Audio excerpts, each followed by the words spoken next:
Hola, ¿qué tal, clase? ¿Cómo están?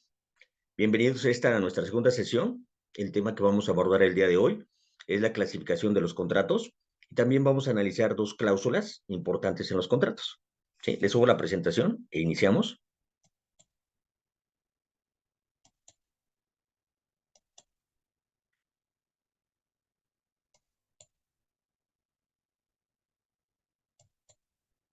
Bien. La clasificación de los contratos es un tema que lo van a ver en la gran mayoría de los autores en los libros de texto de contratos y existen diferentes criterios. En términos generales vamos a manejar esta para que nos sea más fácil. ¿Qué tipos de clasificación de los contratos, cómo vamos a manejar o qué clasificación vamos a ver? Y son las siguientes. Vamos a hablar de los contratos nominados o innominados, clasificación, es decir, si están previstos y regulados en la ley o no. Los contratos unilaterales y bilaterales, esto va íntimamente ligado con los contratos onerosos y gratuitos. Son prácticamente la misma clasificación de los contratos, pero la primera, es decir, unilaterales y bilaterales, es desde un punto de vista jurídico y los gratuitos o onerosos desde un punto de vista económico. Todo esto lo vamos a ver con anterioridad, ¿eh? No se preocupen. Simplemente es anunciarlo. Después vamos a analizar los contratos preparatorios o definitivos, es decir, en el momento en el cual se celebra el contrato. Si va a ser en un futuro o lo celebramos en un momento ya específico. Conmutativos y aleatorio. Si las prestaciones están determinadas, si las conocemos al momento de celebrarlo o no. Principales o accesorios. Si estos contratos tienen existencia propia o dependen de otro. Consensuales y reales, así como los consensuales y formales. Estos están íntimamente ligados porque utilizan el término, la figura de los contratos consensuales. Y unos son reales y otros son formales. Esto se refiere, el primero, los reales de las cosas, a la entrega de la cosa para perfeccionar el contrato. Y la forma, pues se refiere a qué forma debe tener el contrato para que el contrato sea válido. También vamos a hablar de los contratos instantáneos o de tracto sucesivo, es decir, si se agotan una prestación o a través de prestaciones periódicas, los contratos de adhesión o discutidos, es decir, si yo puedo discutir o puedo proponer un contenido de un contrato o no. Y después de esto, pues vamos a analizar, repito, ya que terminemos, vamos a ver las dos cláusulas que hemos anunciado. Bien, entonces vamos a ver la primera de ellas, ¿va? Entonces, si hablamos de los contratos, cómo se clasifican en razón, ¿sí? De su nombre, ¿sí? De las diferentes partes que lo integran, ¿va? Para clasificar estos contratos, ¿sí? Los contratos, es decir, si se establecen las diferentes partes, derechos y obligaciones, y no solo el nombre o el nombre, van a ser nominados. ¿Cuáles son los contratos nominados? Aquellos que están señalados en la ley, ¿sí? Y se regulan sus diferentes aspectos. Si tiene derechos y obligaciones, formas de terminar, ¿sí? Causas de rescisión. Eso sería un contrato nominado. El ejemplo clásico es la compraventa. Vamos al Código Civil, checamos el índice y vamos a ver qué es el contrato que está regulado de manera amplia, ¿va? A diferencia de los contratos inominados. ¿Cuáles son los contratos inominados? Pues era lo opuesto. Aquellos que sí pueden estar previstos o contemplados en la ley, es decir, se señala su nombre, pero no se regulan sus diferentes aspectos. Un ejemplo clásico es el de suministro. Vamos a encontrar el contrato de suministro en la ley, el contrato de suministro de energía. Lo tiene, pero la ley no señala obligaciones de las partes, no señala causas de rescisión. Este sería un contrato inominado. No nos quedemos con la palabra inominado, es decir, que no está nombrado, que no tiene nombre. No, un contrato inominado sí lo prevé la ley, pero no señala sus diferentes aspectos o contenido. Estos contratos también, nominados y nominados, también se les conoce como típicos, los nominados, o atípicos, que serían los innominados. Si lo encontramos en la ley, hacemos referencia a lo mismo. Bueno, ahora bien, en razón de los derechos que se generan para las partes, ¿sí? Dijimos que esta es una clasificación jurídica. Los contratos pueden ser bilaterales o unilaterales. Recuerden, estamos hablando de contratos y de actos jurídicos. ¿Sí? Nosotros decimos, todo contrato es un acto jurídico. ¿Va? Entonces, esta clasificación la retomamos en los actos jurídicos. Y esto está muy bien para hablar de actos jurídicos bilaterales o actos jurídicos unilaterales. ¿Va? Y lo aplicamos a los contratos con esta salvedad. ¿Qué es un contrato bilateral o un acto jurídico bilateral? Pues cuando se generan derechos y obligaciones en forma recíproca, ¿sí? El comprador y el vendedor tienen derechos y obligaciones de manera recíproca. El arrendador y el arrendatario tienen derechos y obligaciones recíprocas. Es un contrato bilateral. Y luego hablamos de los unilaterales, pero aquí llamo su atención. Los actos jurídicos pueden ser unilaterales, ¿sí? ¿Cuáles son? Aquellos que se generan derechos para una de las partes y obligaciones para la contraparte. Es decir, que solamente uno tiene los derechos y otro tiene las obligaciones, ¿va? Un contrato o un acto jurídico, ¿va? Bueno, se lo destaco, ¿eh? Recuerden que un contrato es un acuerdo de voluntades. Entonces, si hablamos de un acuerdo de voluntades, pues puede haber derechos y obligaciones, ¿va? Para ambas partes, ¿sí? ¿Por qué? Esto anótelo. No existen actos jurídicos, contratos unilaterales. Básicamente todos los contratos son bilaterales, a diferencia de los actos jurídicos. Hay actos jurídicos unilaterales. El prototipo de los actos jurídicos unilaterales es el testamento, ¿va? Y existen otros actos jurídicos o otras obligaciones que vimos, ¿se acordarán cuando vimos las fuentes de las obligaciones? Que la declaración unilateral de la voluntad, es una obligación, pero ¿es un contrato o es un acto jurídico? O una obligación. Entonces vamos a manejarlo en esa tesitura, pero para efectos de la clase anotamos que no existen contratos unilaterales, ¿va? Actos jurídicos, sí, pero contratos, no, ¿va? Bueno, seguimos con esto. Si hablamos de los actos bilaterales, dijimos, es bilateral cuando se generan derechos y obligaciones en forma recíproca, y son unilaterales aquellos que generan derechos para una de las partes y obligaciones para la contraparte. ¿Sí? Bueno, estos contratos en bilaterales y unilaterales, pues también surgen en el derecho romano y se les conoce como los contratos sinalagmáticos perfectos y los sinalagmáticos imperfectos. Un contrato sinalagmático perfecto es aquel que nace bilateral, ¿sí? Desde su nacimiento nacen bilaterales. Y los sinalagmáticos imperfectos son aquellos que nacen unilaterales y se convierten en bilaterales. ¿Sí? ¿Cuáles serían estos sinalagmáticos imperfectos? Será la promesa de recompensa y la oferta. Son los clásicos. ¿Sí? Oye, pero aquí llamamos atención, recuerden, ¿es un contrato o una obligación? ¿Sí? Porque hablamos de fuentes de las obligaciones. ¿Es un acto jurídico bilateral o unilateral?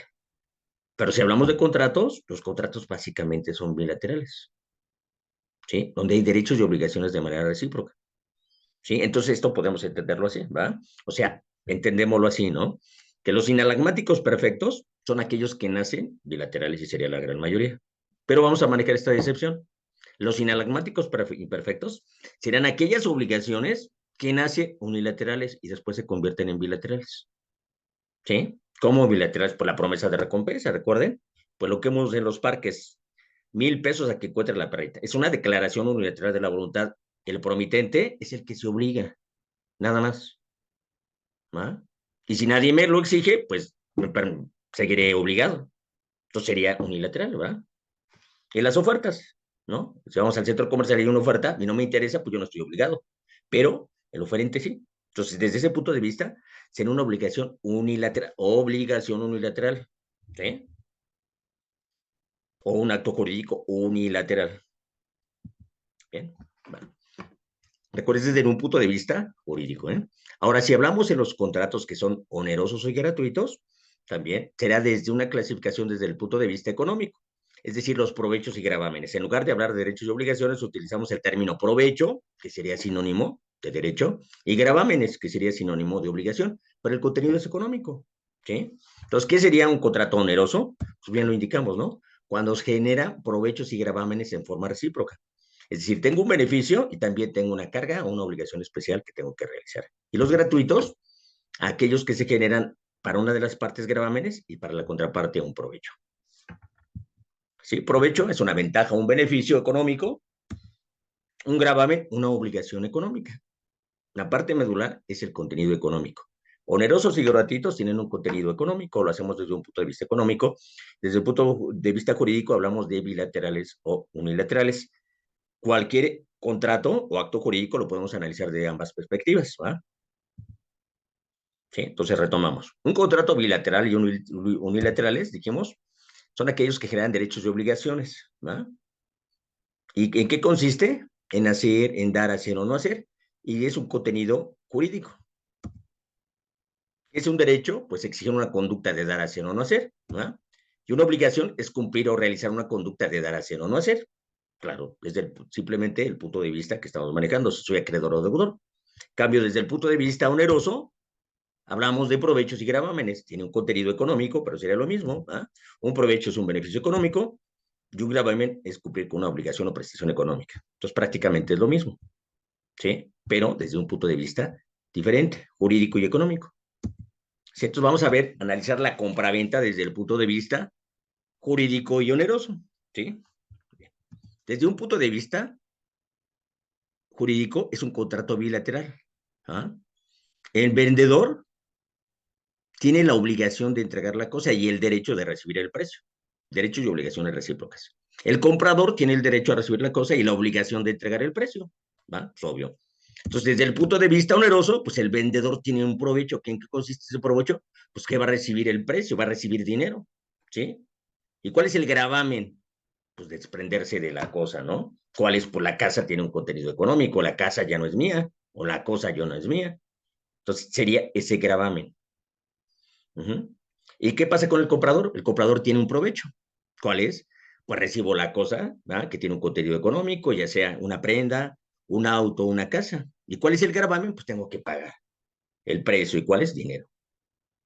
¿Sí? Ahora vamos a ver desde un punto de vista unilateral o gratuito, con esa salvedad que hemos señalado. Actos jurídicos, obligaciones o contratos. Prácticamente los contratos son bilaterales. Derechos y obligaciones recíprocas. ¿Sí? Digo, ¿qué va a pasar con la donación? Ya lo analizaremos. La donación es un acto que es bilateral porque establece obligaciones desde un punto de vista jurídico. Lo vamos a analizar. Entonces, ¿qué sería unilateral? Dijimos que es el contrato de la promesa, ¿no? Como la declaración unilateral de la voluntad. El promitente de recompensa tiene la obligación de mantenerse en la posibilidad de pagar la recompensa sin recibir ningún derecho. ¿Sí? Doy o hago la promesa, ¿va? De que voy a dar 1,000 pesos a la persona que encuentre a mi mascota, pongo la fotografía, su nombre, y 1,000, 2,000, 3,000 pesos. Esa es mi obligación, ¿va? Y es mi única obligación. ¿Que alguien tiene el derecho? Pues no, ¿verdad? ¿Sí? Entonces, es unilateral. Y también sería desde un punto de vista gratuito, por el promitente perdón, es gratuito porque tiene la obligación de mantenerse en la posibilidad de pagar la recompensa. No recibe ningún derecho, no tiene nada en contenido económico, ¿verdad? Pues sí, no tengo, estoy recibiendo nada, ¿va? De manera unilateral. Si ya me lo entregarían, entonces ya sería bilateral, ¿va? Pero en ese momento, pues sería unilateral, ¿va? Y a su vez gratuito porque pues no estoy recibiendo nada. Ok. Si analizamos de la clasificación de los contratos, en razón del momento en el cual se celebra el contrato, en forma última respecto del contenido de sus cláusulas, es decir, que se refiere al tiempo en el cual se va a celebrar un contrato futuro, o sea, acordamos, las partes acuerdan un contrato preparatorio y decimos, dentro de 6 meses vamos a celebrar un contrato de compraventa. Ese primer contrato sería un contrato preparatorio. Y en el mismo contrato señalamos las características del contrato definitivo, ¿sí? Entonces, ¿cuál sería? Aquel que tiene por finalidad, ¿sí? Que una o ambas partes celebren un contrato determinado en una fecha futura, ¿sí? ¿Cuál sería su finalidad? Pues garantizar la celebración de un contrato futuro y solo se debe señalar las generalidades del contrato posterior. En la práctica van a ver que dice promitente comprador, promesa de compraventa. Oye, no, ese es un contrato definitivo. ¿Qué sería? Pues que es una mala técnica. Quien redactó ese contrato no debería ser contrato preparatorio. Es un contrato definitivo que se llama contrato definitivo, a lo mejor con reserva de dominio, que es diferente. Sí, pero la palabra preparatorio dice que el día de mañana, que el día dentro de 3 meses, vamos a celebrar un contrato de compraventa en un precio tal respecto del inmueble, punto. Sí, entonces eso me obliga a realizar ese contrato preparatorio. Sí, a diferencia del contrato definitivo, ¿no? Dijimos, bueno, el ejemplo es el contrato de promesa de contrato. Es el único que vamos a encontrar en un contrato preparatorio, ¿eh? En nuestro sistema jurídico, anótenlo, porque seguramente va a ser pregunta de examen. ¿Cuál es el contrato preparatorio en nuestro sistema jurídico? La promesa de contrato. Te prometo, prometemos que dentro de un mes, 6 meses, un año, voy a celebrar el contrato de compraventa respecto de este bien en un precio tal. Y los contratos definitivos, que son la mayoría. Aquel en el cual se plasma en forma última, pues sí, pues claro, hoy hacemos el contrato, es el último, ¿va? O concluyente, el contenido de las cláusulas del contrato. En razón de la posibilidad de establecer el monto y alcance de las prestaciones a celebrar el contrato, es decir, el conocimiento y el contenido de los derechos y obligaciones, los contratos pueden ser conmutativos o aleatorios. ¿Cuáles serán los conmutativos o ciertos? Aquellos en los cuales al momento de celebrar el contrato se determinan con precisión el monto y alcance de los derechos y obligaciones de cada una de las partes. O sea, cuando celebro el contrato, ya sé lo que tengo que hacer, ya sé qué tengo que hacer, si tengo que pagar, cuándo lo voy a hacer. Es un contrato donde las prestaciones son ciertas. Sí, a diferencia de los contratos aleatorios, que sería lo opuesto. Aquellos que no es posible determinar con precisión el monto y alcance de los derechos y obligaciones de las partes. ¿Sí? El ejemplo clásico pues, serán los contratos de arrendamiento para un contrato conmutativo, ¿no es cierto? Sí, porque te rento un bien, sé cuánto va a durar y sé la duración y el monto de las rentas. Y un contrato aleatorio, pues sean los contratos de juego y apuesta. Si compramos un billete de la lotería, no sé si voy a ganar, no sé cuánto voy a ganar. ¿Va? Si jugamos otro de Melate o todos estos y vamos a los casinos, pues eran contratos de juego y apuesta. Son contratos aleatorios. ¿Va? Desde el punto de vista de la posibilidad de que exista una obligación, de la dependencia de otro contrato, ¿va? O otra obligación, se van a clasificar en principales y accesorios. ¿Sí? Un contrato principal, pues va a ser aquel o aquellos que su existencia y validez dependen, perdón, no dependen de la existencia o validez de un contrato o obligación preexistente. Tienen existencia por sí mismos. ¿Sí? Y son principales.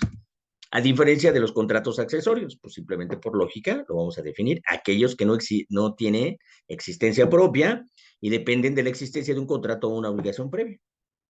¿Sí? En nuestro sistema jurídico solamente vamos a encontrar 3 contratos que son accesorios. Y son los contratos de garantía. Contratos, ¿eh? Recuerden, acuerdos de voluntades. Puedo poner una obligación accesoria, pero un contrato es diferente. ¿Recuerden? Sí, ¿cuál es? La prenda, la hipoteca y la fianza. Lo vamos a ver prácticamente para terminar el curso. Pero son los contratos de garantía, ¿no? Que tenemos contratos de garantía. Y son contratos accesorios. Hay una regla que dice lo accesorio sigue la suerte de lo principal. Si mi contrato es nulo, el contrato de garantía también va a ser nulo. Bien. Ahora, desde el punto de vista de la entrega, subraya la entrega, de la cosa como elemento para el perfeccionamiento del contrato. ¿Sí? O sea, desde que es necesario que te entregue la cosa, si no te entrego la cosa, mi contrato no se va a perfeccionar. Sí, los contratos pueden ser consensuales y reales. ¿Sí? ¿Cuál es el contrato consensual? Aquellos cuya existencia y validez se perfecciona con el simple acuerdo de las partes. Y es la gran mayoría de los contratos. El contrato clásico, pues es un contrato de compra-venta. Y recuerden que la compra-venta, sí, su contenido, el objeto material, pues es muy diverso. Desde comprar un refresco, una paleta, sí, hasta comprar una casa. Son contratos de compra-venta, pero la trascendencia es diferente dependiendo del valor de cada uno de ellos, ¿va? Entonces hay que entender esa figura, ¿no? Que el contrato es en general y eso serían reglas generales para la compraventa. Entonces es un contrato consensual, perfecto, ¿va? O sea, solamente nos ponemos de acuerdo y eso es la regla, recuerden, ¿no? Por lo general, pero recuerden, no voy a hacer un contrato consensual simplemente si voy a vender una casa, nos ponemos de acuerdo o no, ¿va? Pero esos serían los contratos consensuales, ¿no? En oposición a real, ¿qué significa, repito?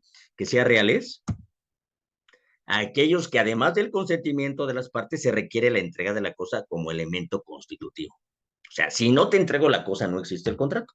El otro sí, repito, jurídicamente o teóricamente, si nos ponemos de acuerdo, eso ya es válido, ¿sí? Eso sería un contrato consensual, ¿sí? Y los contratos reales, ¿cuáles son? Van ligados el consensual con el real.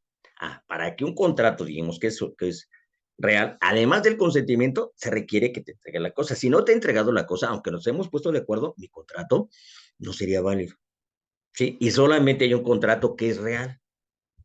¿Y cuál es real? Pues la prenda. Recuerde cuando vimos en introducción, perdón, en derecho romano, ¿sí? Los derechos reales, ¿va? y que era, ¿se acuerdan del jus utendi, el forendi, el abutendi? ¿Sí? Y obviamente, pues vimos cuáles eran los derechos reales a aquellos que están vinculados con las cosas. Entonces sería un contrato, ¿se acuerdan que ya habíamos visto? Que es un contrato de garantía, y es la prenda. Y para que la prenda sea perfecta, pues te tengo que entregar la cosa, ¿sí? Todas estas tiendas, ¿va? De préstamos son contratos de prenda.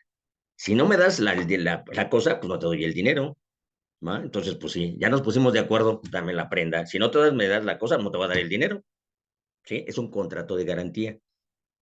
Si es un contrato accesorio, es un contrato de garantía. Pero para que el contrato sea válido, me tienes que dar el objeto. Prenda son bienes muebles, hipotecas son bienes, perdón, son bienes inmuebles. Eso, lo repito, lo veremos al finalizar el curso. Bien. Ahora bien, desde el punto de vista, ¿sí? En lo que es necesario que se manifieste la voluntad y por lo mismo el consentimiento de las partes, ¿va? ¿Cuál va a ser este?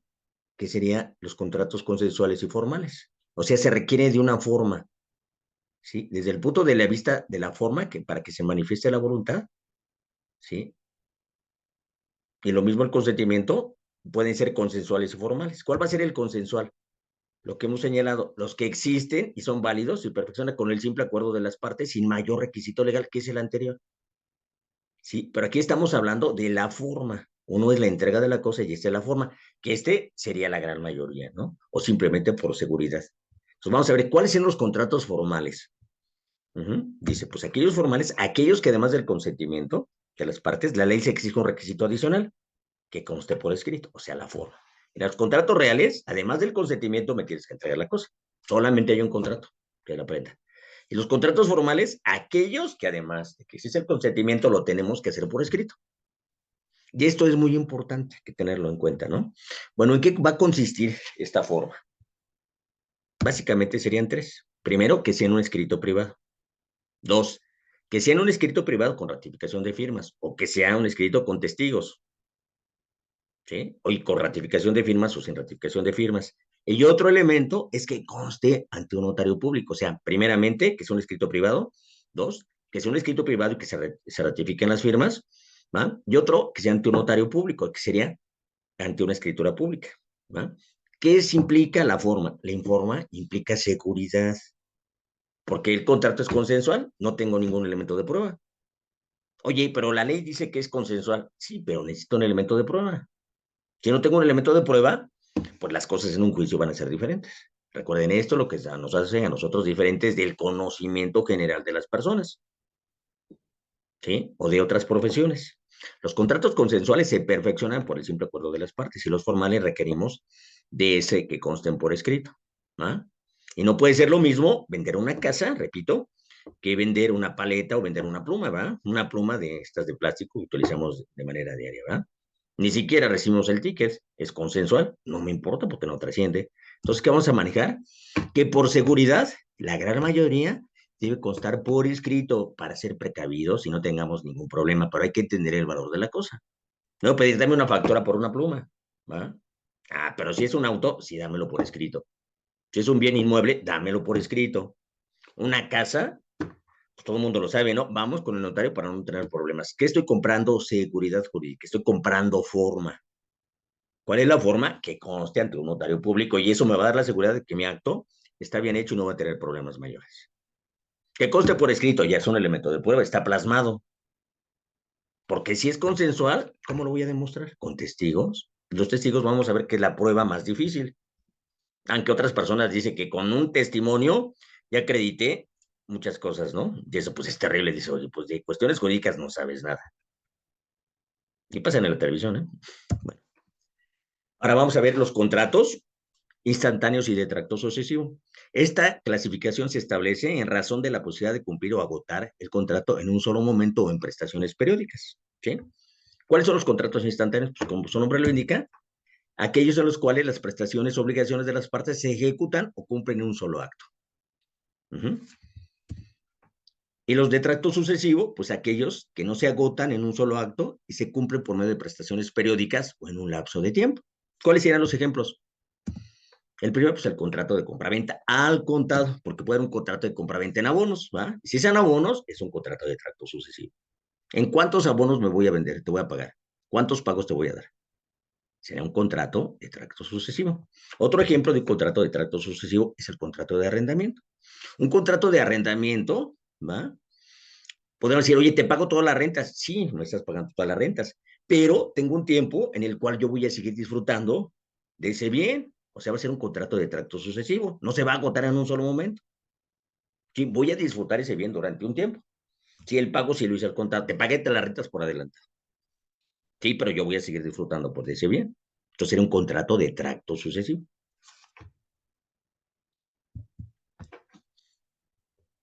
Vamos a ver los contratos, que por último, los contratos de adhesión o discutidos. Estos se refieren en razón de la posibilidad de analizar o impugnar o ponernos de acuerdo en el contenido de las cláusulas del contrato. Un contrato de adhesión es aquellos en los que una de las partes determina el contenido del contrato, o sea, lo hace, esa persona redacta el contenido de ese contrato. Y la otra se limita a adherirse o aceptar con su firma lo que ahí aparece. ¿Firmo o no firmo? No estoy de acuerdo con esa cláusula, no. Estoy pidiendo eso, ¿firmas o no firmas? Porque no se discuten. Simplemente te vas a adherir con tu firma. Estos contratos se deben registrar en la Procuraduría del Consumidor y no deben violentar la ley. ¿Ah? Son contratos de adhesión. ¿Cuál es el ejemplo de estos contratos de adhesión? Los contratos de seguro, los contratos de suministro de energía, los contratos bancarios. Y existen otros contratos donde yo no voy a discutir las cláusulas, simplemente fírmalo. Ese, si nada más lo firmo, es un contrato de adhesión. Y existen bastantes, son los más conocidos. ¿Sí? Por ejemplo, bueno, ya podemos manejar otros, ¿vale? Pero bueno, ustedes ya podrán ver. Si no se discuten pensando, ¿no? Oye, me voy a inscribir a un club deportivo. Estas son las condiciones y este tiempo, ¿no? ¿Lo firmas o no? Oiga, pero puede ser, ¿cómo te hago los pagos? Un día, estas son las únicas formas de pago, mensuales o de una vez una anualidad. O sea, prácticamente hay pocas cosas que yo pueda negociar. A diferencia de los contratos discutidos, que es la gran mayoría. Aquellos en las partes tienen la posibilidad de impugnar el contenido de las cláusulas y hacer propuestas para llegar a un acuerdo. ¿Okay? Bueno, en lo anterior, pues terminamos la clasificación de los contratos. Vamos a ver dos cláusulas que son importantes dentro de el tema de los contratos para complementar lo que vimos en la clase anterior y para dar terminada nuestra sesión. Recordemos que las cláusulas de un contrato pueden ser esenciales, naturales y accidentales. Las cláusulas esenciales son aquellas que no podemos modificar, que determinan la esencia del contrato. ¿Va? Las cláusulas naturales son aquellas que están previstas en la ley y que si nosotros no las invocamos, aún así son válidas, pero las podemos renunciar con una cláusula especial. Y las accidentales son aquellas cláusulas que solamente van a existir si nosotros como partes las redactamos. ¿Ah? Recordamos esto aparte, ya lo vimos en nuestra sesión pasada. Bueno, vamos a ver esta figura que se llama el saneamiento en caso de evicción, que es muy interesante. Si analizamos el concepto de saneamiento en caso de evicción, resalta a ustedes dos palabras, ¿no? El saneamiento y la evicción. Con esta figura hay otras que están vinculadas, que es una sentencia ejecutoriada, que es una sentencia, ¿no? Y vamos a ver otra figura que es la resolución, o la resolución a que nos referimos, a rescindir un contrato ante el incumplimiento de una de las partes. ¿Ah? Bueno, entonces vamos a analizar primero lo que significa saneamiento. ¿Ya? Pero dijimos que esta figura del saneamiento en caso de evicción es una cláusula natural. ¿Qué implica?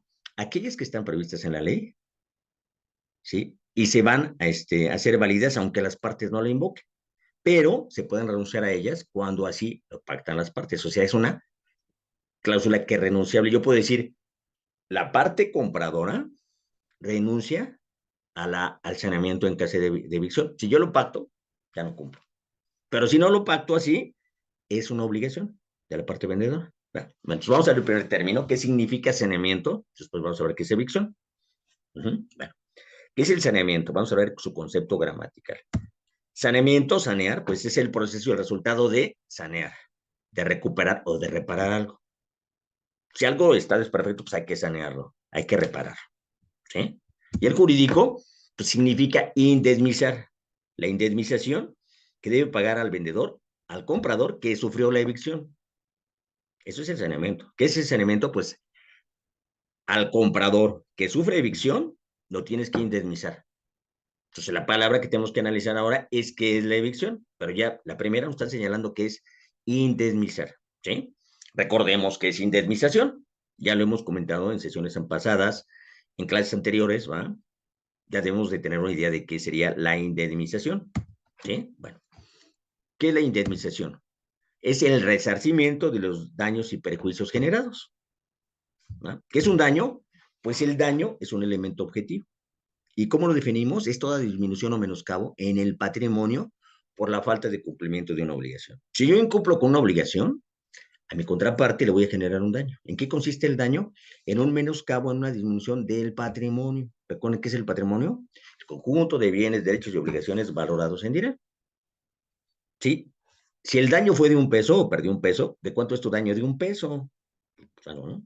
Ante una eventualidad, ¿cómo reparo el daño? Pues ve al taller y dime cuánto te costó para repararte el daño, ¿no? O sea, es una cuestión que es objetiva, ¿sí? Y es una cuestión económica. A diferencia del perjuicio, ¿eh? Perjuicio, no prejuicio. ¿Qué es el prejuicio? Dice, es la privación de ganancias futuras lícitas por el incumplimiento de una obligación. Nos privan de una expectativa de una ganancia. Esto es un elemento en ocasiones difícil de demostrar. ¿Va? Para ello, recuerden que está una cláusula penal que ya analizamos. Ante el incumplimiento de una obligación, ¿va? Pacto una penalización. Y si pacto la penalización, no tendré que demostrar los daños y perjuicios, ¿va? Que es importante, ¿no? Un daño es fácil de demostrar, repito, porque tendrá un contenido económico, ¿va? Y un perjuicio, pues es una expectativa de ganancias y en ocasiones es difícil demostrar. Ya hablamos estos términos, ¿va? Entonces vamos a analizar ahora lo que es el saneamiento en caso de evicción, ¿sí? Ya dijimos que es el saneamiento, ahora vamos a explicar qué es la evicción.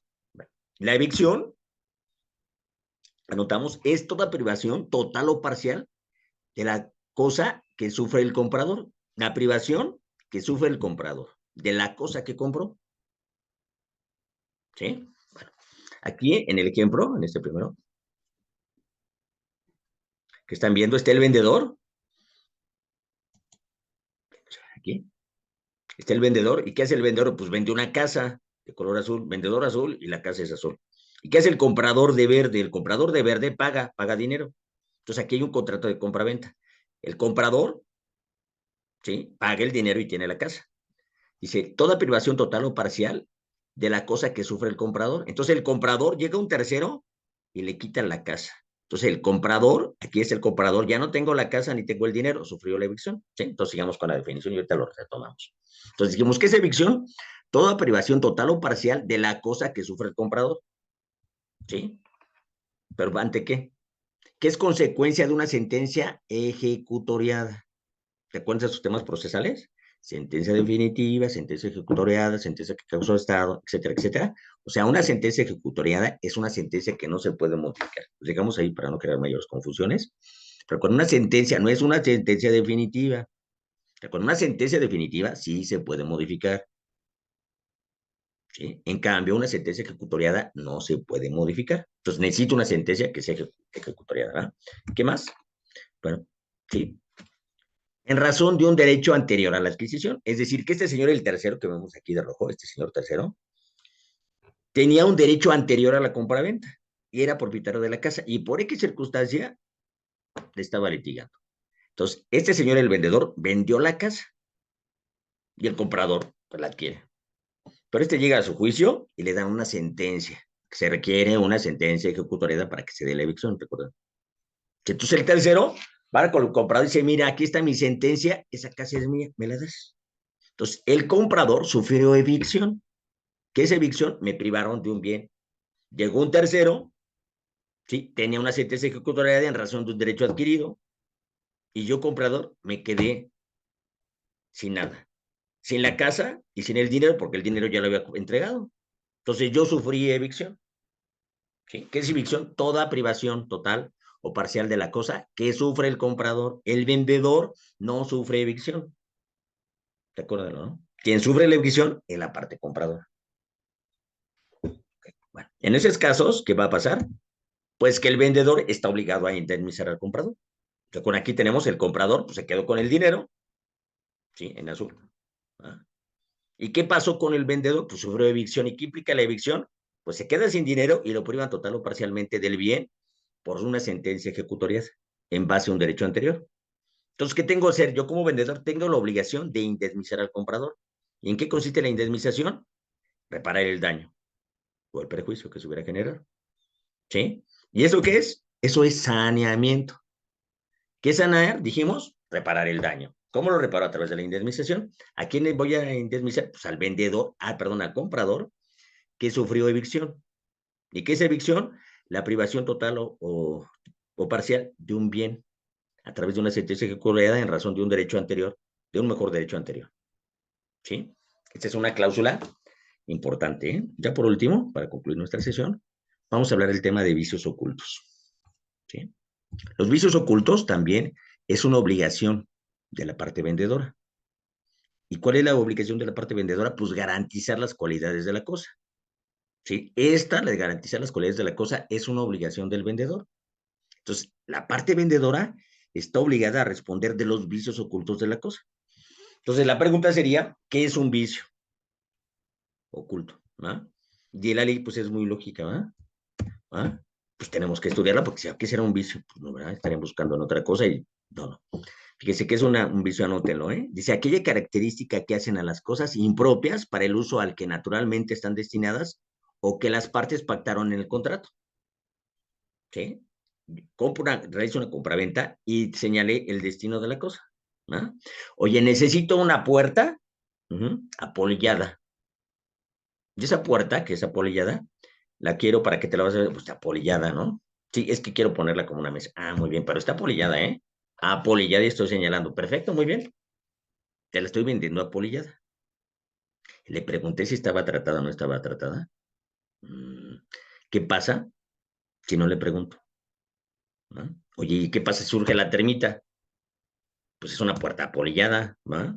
Oye, pero el tratamiento, ¿no? Hay que verlo, ¿no? No, mira, si esta tiene un tratamiento, es una puerta que está apolillada, perfecto. Y está apolillada, pues es una puerta débil, ¿verdad?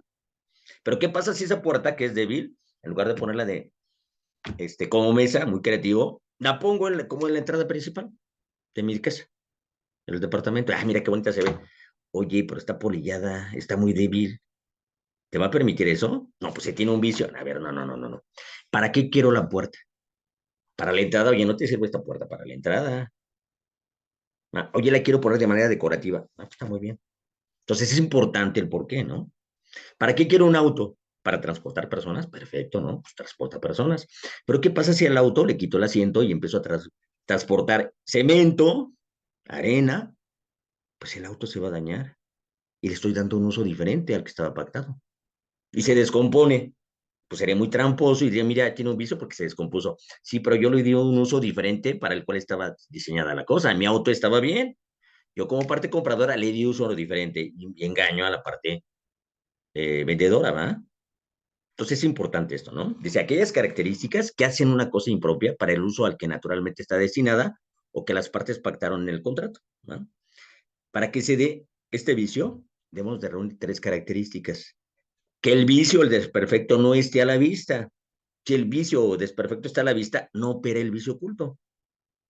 Si voy a comprar un bien en la tienda, ¿va? Oye, es el único que existe ahí y le veo una mancha. El sillón, oye, pues mira, tiene una mancha y no me he dado cuenta. Oye, pues así está desde que lo vendimos. Así está, ¿no? Y por eso está en oferta. No puedo señalar que si el bien está a la vista, será un vicio oculto, ¿no? Otro requisito es que no lo conozca el comprador. Porque si lo conoce, aunque no está a la vista, pero no lo conoce, pues diríamos, oye, entonces no es un visto. Claro, te avisé, ¿no? Teniste desperfecto. Tú sí lo conoces. Entonces yo no debo conocer el vicio, ¿no? Y el tercero, que el vicio exista antes de la compra. Cuando compré el bien, venía con un desperfecto. No era visible y yo no lo conocía. Entonces sí operaría el vicio oculto. ¿Sí? ¿Cuál va a ser la consecuencia?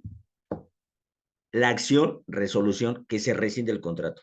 Toma tu cosa y me regresas mi dinero. Esa es la rescisión del contrato o la resolución. Entonces, si existe un vicio oculto, yo puedo pedir o que me den la rescisión del contrato, me regresas mi dinero y te regreso el objeto. ¿En qué casos no opera esta acción de resolución del contrato. Pues vamos a señalar, ¿no? Ya luego señalo que sean los casos opuestos. Si el vicio está a la vista, si el vicio se da con posterioridad, lo que yo les comentaba, ¿sí? ¿Qué fue lo que ocurrió? Se descompuso el auto. ¿Y por qué se descompuso el auto? ¿Sí? Ah, porque es que subí material y no te dije, ¿no? Oye, pues subí, transporté, materiales pesados. Dice, oye, pues eran para transportar personas. Y estoy triplicando el peso, pues claro que se va a vencer. O sea, el vicio se dio con posterioridad, ¿va? Pero no le dije a la parte vendedora, pues yo el tramposo soy yo como comprador, ¿va? Y si el comprador conoce el vicio, lo conocías, tan es así, pues era visible, o por eso te di el precio bajo, o bien que seas perito. Si eres perito en la materia y compras un bien, no puedes decir, no puedo alegar que sufrí un vicio. Oye, pues yo soy mecánico. Si eres mecánico, pues debes de conocer el auto. No puedes alegar que exista un vicio oculto, ¿no? Que es interesante esta figura. Pues bien, clase, con esto terminamos nuestro curso y recuerden que ya pronto viene nuestro examen, están al pendiente de la fecha. Ok, bueno, pues nos vemos en la siguiente sesión. Hasta luego.